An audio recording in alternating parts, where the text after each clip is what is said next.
కావట్లేదు. ఇప్పుడు ఏంటంటే అమ్మాయిల అమ్మా నాన్నలకు అత్యాశ ఎక్కువైపోయింది. మెయిన్ ఏంటంటే అత్యాశ ఏంటంటే డబ్బు, ప్రాపర్టీస్.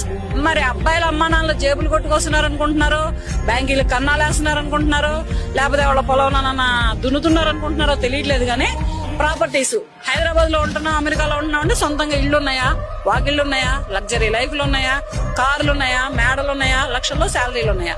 మరి ఇవన్నీ చేసుకుంటున్నారు, బానే ఉంది. వీళ్ళిద్దరు బెడ్రూమ్ లో ఫేడ్ అవుట్ అయితే వీళ్ళు ఏం చేస్తారు? 30 ఏళ్లు దాటిన తర్వాత పెళ్లి చేసుకుంటే బెడ్రూమ్ లో ఫేడ్ అవుట్ అవుతున్నారు. ఇక్కడ ఇద్దరు అవుతున్నారు, అటు అమ్మాయే కాదు ఇటు అబ్బాయే కాదు. ఫస్ట్ పిల్లలు పుడతలేదు అమ్మాయిలకి.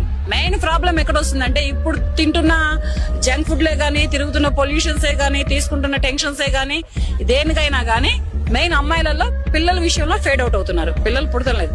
ఇంక వీళ్ళు పెళ్లిళ్ళు చేసుకుని ఏం చేస్తారు? ఆస్తులకి పిల్లల్ని కంటారా? జాబులకి కాపురాలు చేస్తారా? వీళ్ళు అబ్బాయి కదా వీళ్ళకి ముఖ్యం.